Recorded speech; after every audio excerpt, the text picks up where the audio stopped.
দেখো এখন এই হাফ অ্যাডারে 0 0 যখন ইনপুট দিচ্ছি তখন আমার ক্যারি বেরোচ্ছে। এটা কি বলে? ক্যারি। এটা কি বলে? আউটপুট অথবা সাম, যেটাই বলে, যোগফল। যোগফল বলা যায়। হ্যাঁ, এখন আমরা কি করব?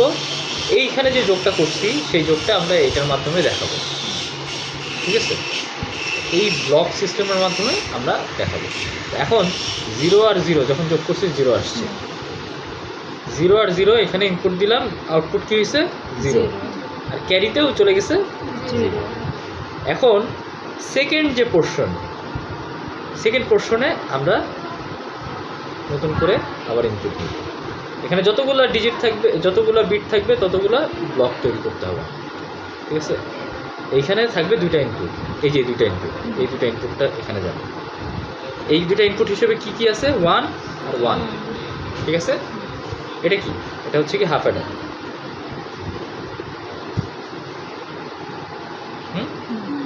1 আর 1 এখানে ইনপুট হিসেবে যাবে। যাওয়ার পরে ক্যারি যেটা আছে না, ক্যারিটা এখানে ঢুকবে এবং একটা আউটপুট বেরোবে, আরেকটা কি বেরোবে? ক্যারি। আউটপুট, একটা ক্যারি। আমি এটা এখানে লিখলাম যাতে করে এক সিরিয়ালে সব কিছু থাকে। ঠিক আছে, তা এখন এই 1 আর 1 যোগ করলে কি আসবে? 1 আর 1 যোগ করলে 0। আর ক্যারি হিসেবে কত আসবে? ক্যারি হিসেবে আসবে হচ্ছে 1।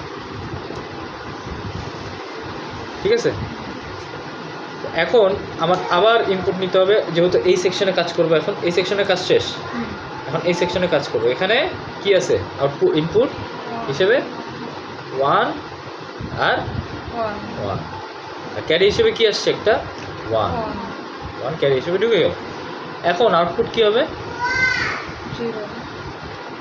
কেমনে? 1 আর 1 0, তারপরে এর সাথে 1 আর 1 হচ্ছে 1 0, তারপরে এর সাথে আবার 1 যোগ করতেছি, তাহলে হবে হচ্ছে কি 1। আর হাতে কত থাকবে? 1। হাতে 1 থাকবে। এখন এরপরে কিন্তু আমাদের আর কোনো ব্লক নাই, কারণ এরপরে আর কোনো বিট নাই আমাদের। সো এখন আমাদের কী করতে হবে? এটা এই পাশ দিয়ে এটা শো করে দিতে হবে। এখন আমাদের রেজাল্টটা এই ডান পাশ থেকে বাম পাশে আসবে। এখন বুঝছো যোগ কীভাবে কাজ করে? এভাবেই যোগ কাজ করে।